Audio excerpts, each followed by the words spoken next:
Welcome to FSR, Free Spirit Radio, The Light Hunters.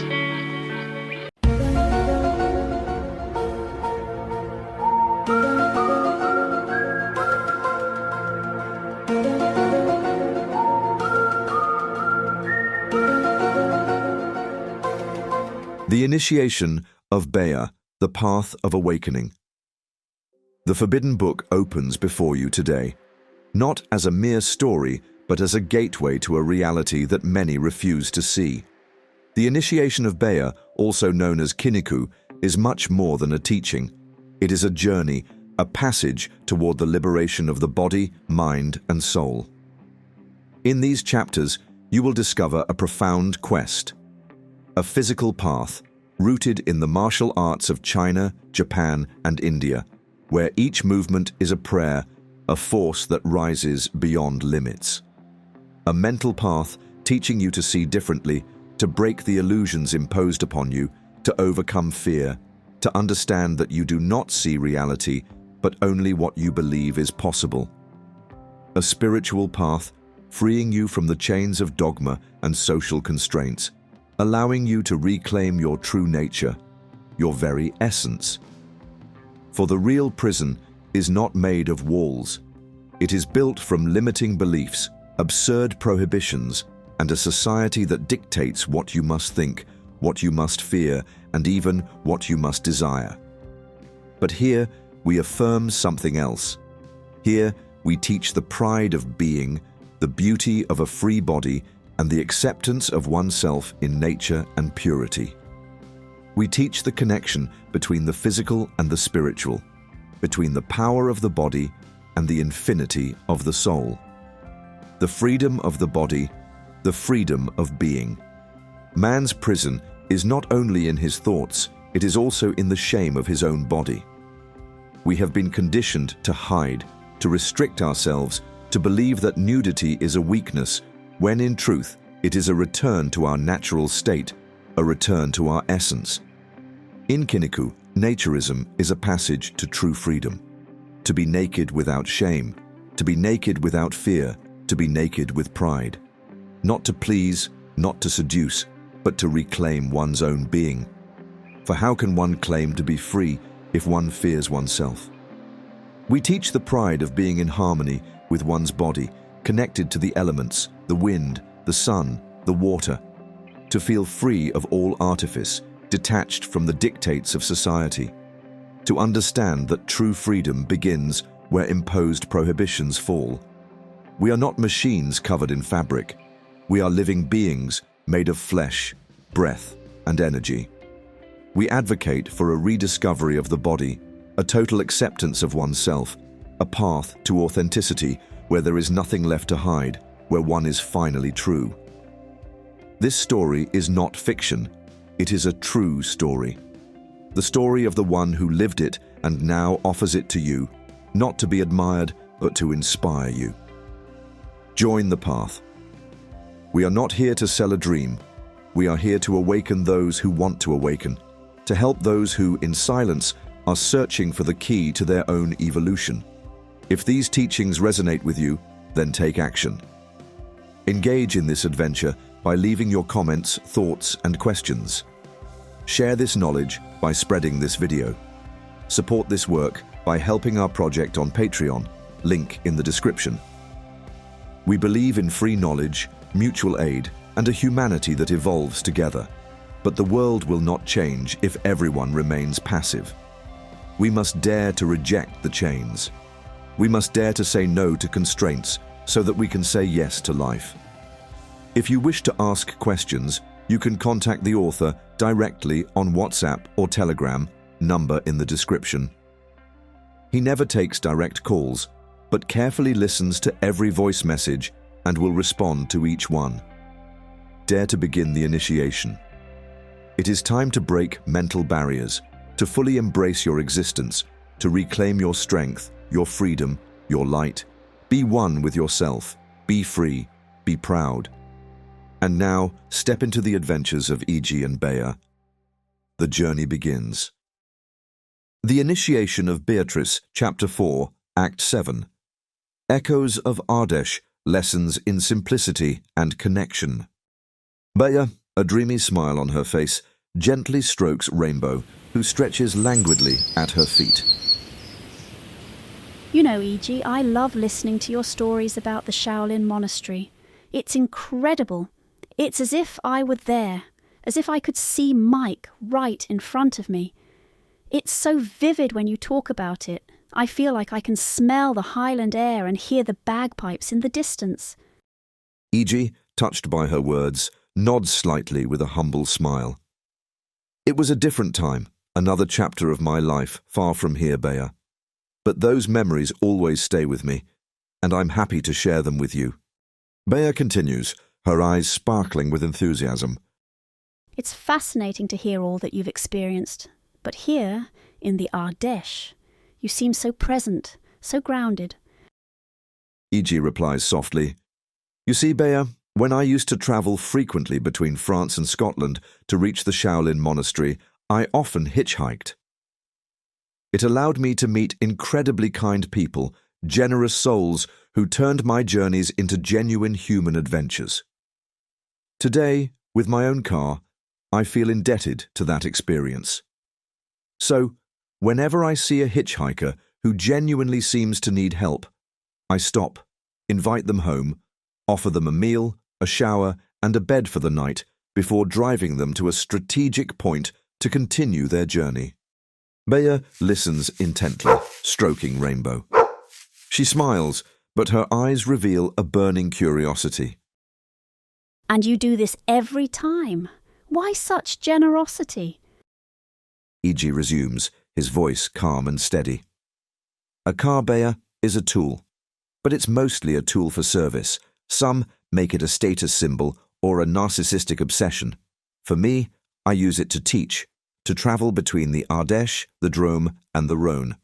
And when I can, I use it to help others like those hitchhikers, offering them a moment of respite in their journey. He continues with an amused smile on his lips. You know, once I inherited a car from my aunt, a beautiful sports car, really impressive. One of my friends, obsessed with cars, warned me, You won't keep it for more than 2 weeks. Young people will steal it. Béa, intrigued, asks, So what did you do? Well, I thought about it, and then I acted.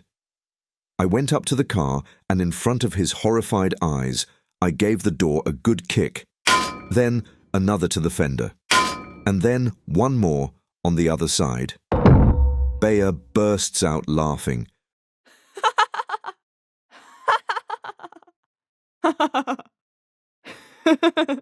Her laughter mingling with genuine surprise. Are you serious? Absolutely, Igi responds, laughing softly. My friend shouted that I was crazy.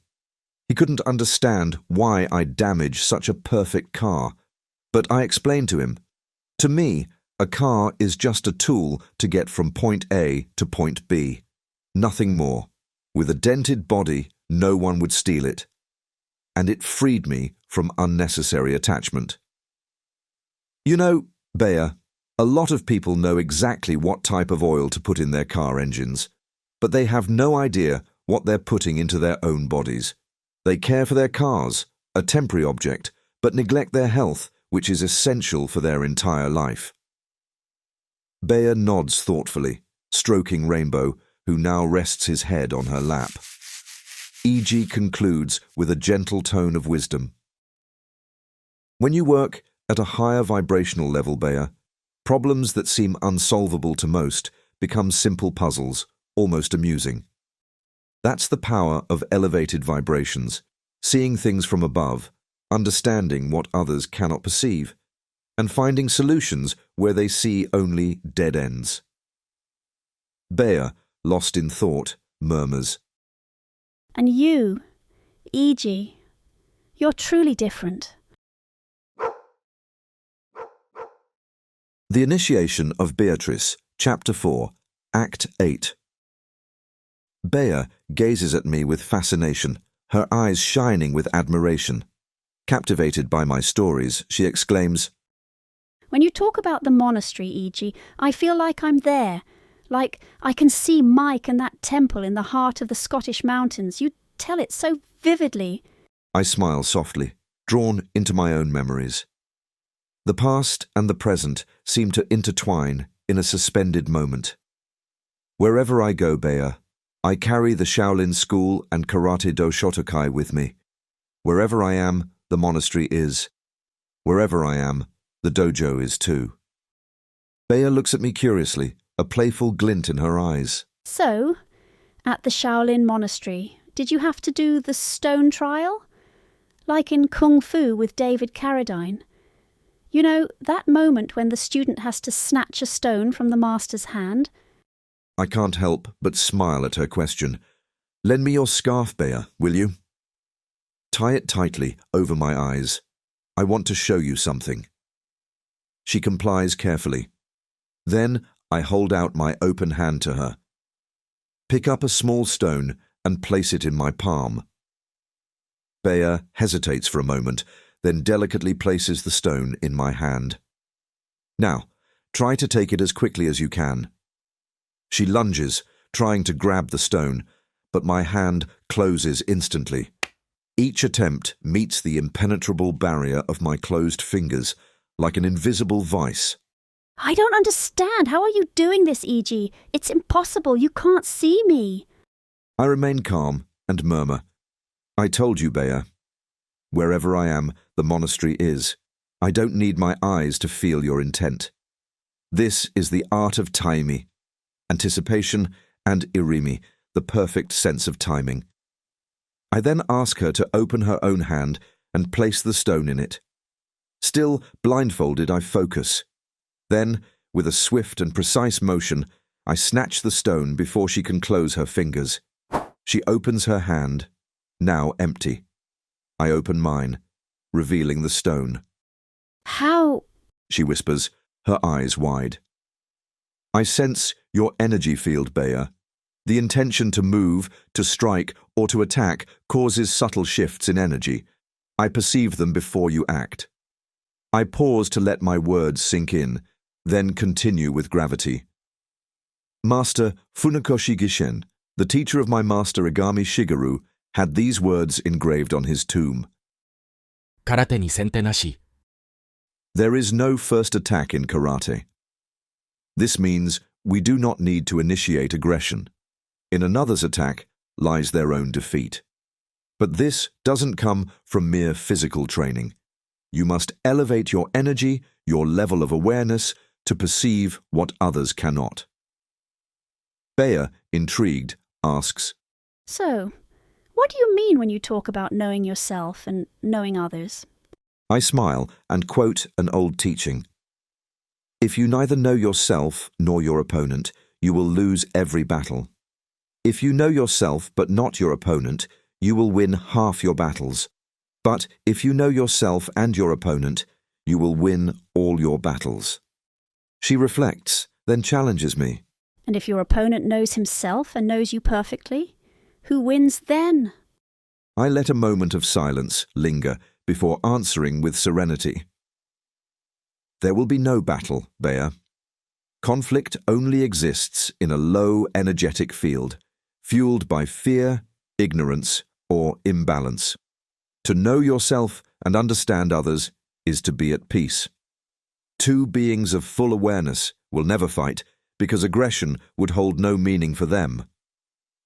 Béa gazes at me with sincere admiration, her arms wrapped around Rainbow, who has moved closer to ask for affection. It's so simple, She whispers. and yet so difficult to achieve. It's a path, Béa, the most beautiful path. We remain there, seated in silence, as the ancient wisdom of the Shaolin monastery seems to resonate around us, carried by the wind and the whispers of nature.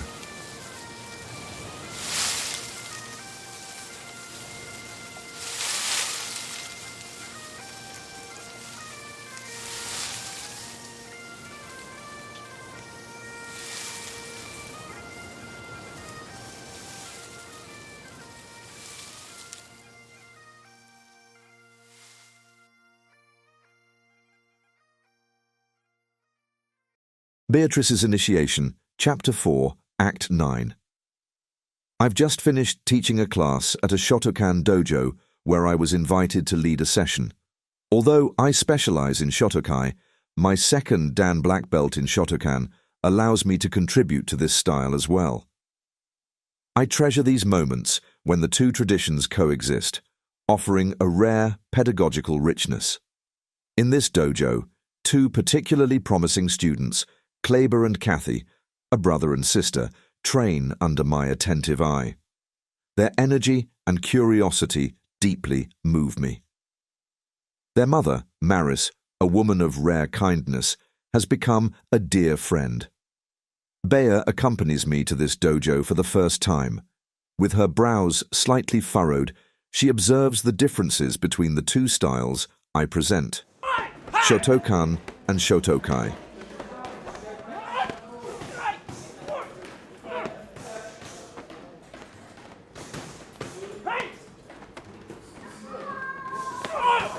Once the class ends, she approaches me, her eyes sparkling but tinged with a hint of perplexity. Igi, I have to tell you, I really love your style. Watching you move is incredible. You have a flexibility brimming with energy, a way of moving like a tiger. Honestly, I could watch your movements for hours. They're mesmerizing, but...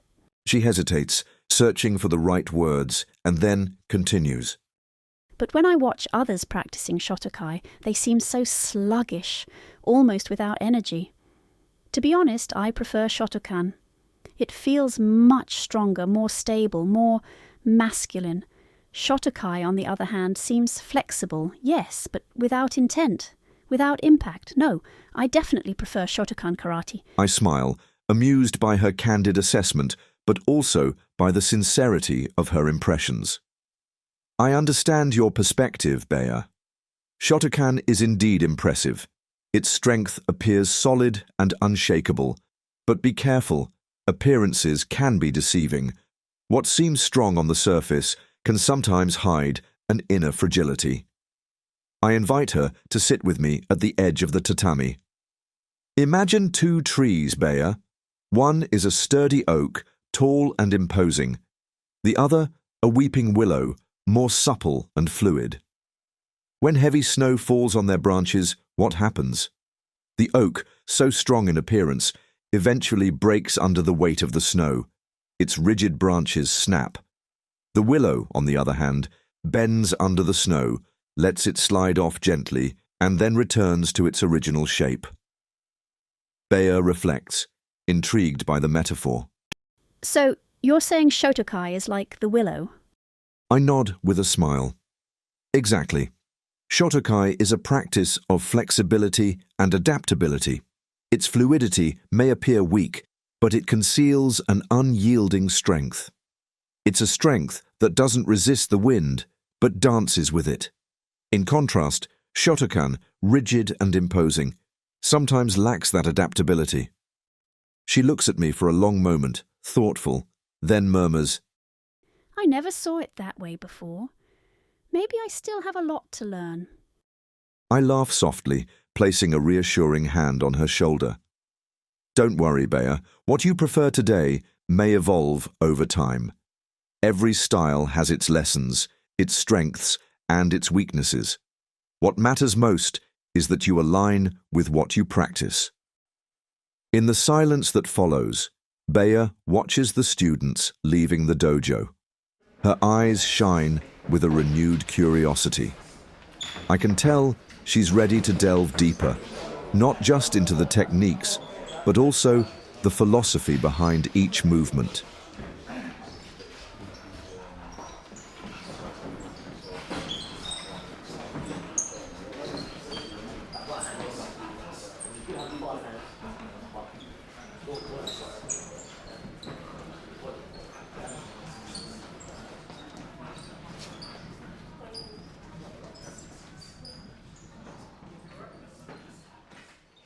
Chapter 4, Act 10, Kiniku's Initiation.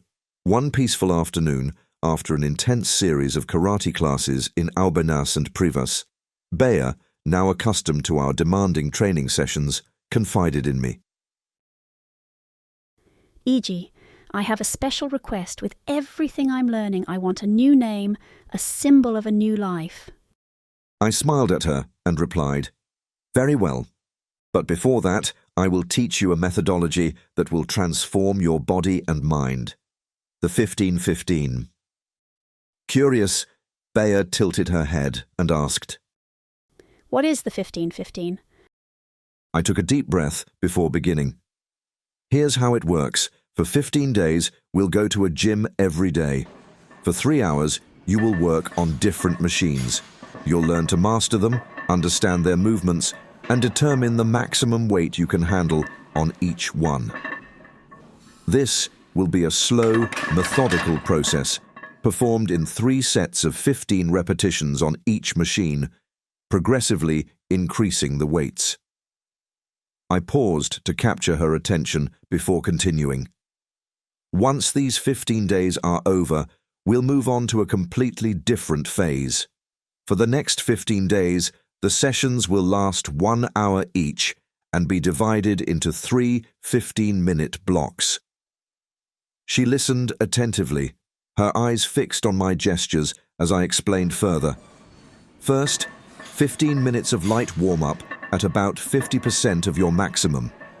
Then, you'll do 15 intense minutes at 75% of your maximum.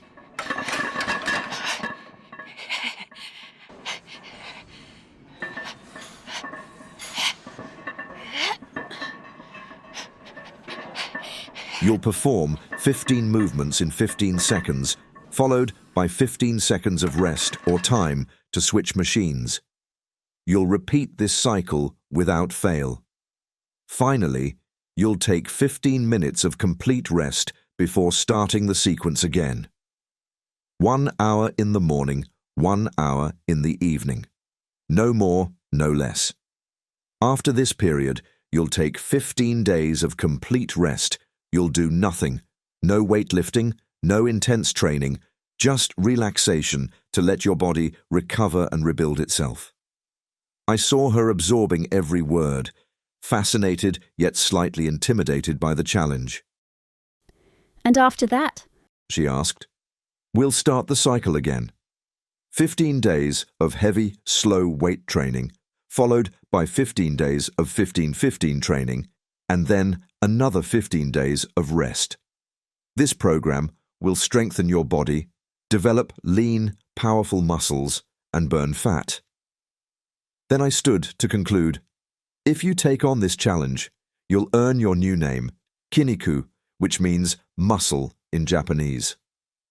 Her eyes shone with determination as she stood to bow respectfully. Kiniku, I accept this challenge with all my heart. I smiled at her, proud of her transformation and resolve. Then, Kiniku, welcome to the true path of martial arts and the Shaolin spirit.